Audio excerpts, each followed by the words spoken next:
বন্ধুরা, সামনেই রয়েছে হনুমান জয়ন্তী, আর এই দিন চৈত্র পূর্ণিমাও হতে চলেছে। আর এই চৈত্র পূর্ণিমায় সত্যনারায়ণের পুজো ও লক্ষ্মী পুজো করা হয়। আবার এই দিনেই হনুমানজির জন্ম উৎসব হিসেবেও পালন করা হয়ে থাকে।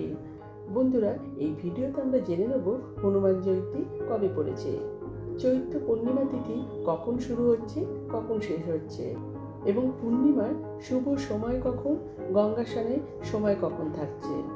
বন্ধুরা, তার আগে পরবর্তী ভিডিও পেতে চ্যানেলটাকে সাবস্ক্রাইব করে নেবেন আর ভিডিওটা লাইক শেয়ার করতে ভুলবেন না। আর কোনো কিছু তথ্য জানতে হলে কমেন্ট বক্স তো রইলই। 2026 সালে হনুমান জয়ন্তী পড়েছে ইংরেজি 2রা এপ্রিল 2026 সাল, বাংলার 18ই চৈত্র 1432 সাল বৃহস্পতিবার। হনুমান জয়ন্তী তিথি শুরু হবে ইংরেজি 1 এপ্রিল 2026 সাল, বাংলা 17ই চৈত্র 1432 সাল বুধবার সকাল 6:35 থেকে।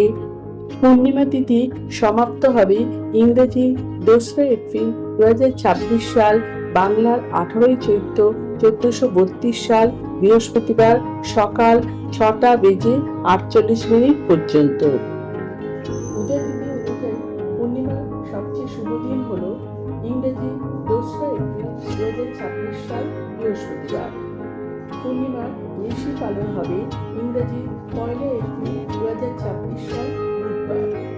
এই দিন সত্যনারায়ণের পুজোর সময়সূচি থাকছে ইংরেজি 1 এপ্রিল 2026 সাল, বাংলার 17ই চৈত্র 1432 সাল বুধবার সন্ধ্যা 5:48 থেকে সন্ধে 7:24 মধ্যে আপনারা সত্যনারায়ণের পুজো করতে পারেন। এই দিন গঙ্গা স্নান ও দান খুব শুভ বলে মনে করা হয়, তাই গঙ্গা স্নান ও দানের শুভ সময় থাকতে চলেছে ইংরেজি 2রা এপ্রিল 2026 সাল বৃহস্পতিবার ভোর 4:38 থেকে ভোর 5:23 মধ্যে আপনারা গঙ্গা স্নান করতে পারেন।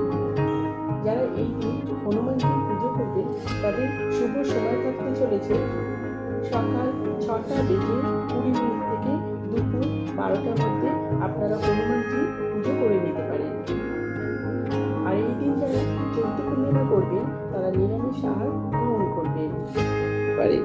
হনুমানজির পুজো করতে গেলে তুলসী পাতার মালা, তুলসী পাতা, বেল ফল, বেল পাতা, লাল ফুলের মালা, কমলা, সিঁদুর, সর্ষের তেল, বেসন লাড্ডু, মালপোয়া, ক্ষীর আপনারা নিবেদন করতে পারেন।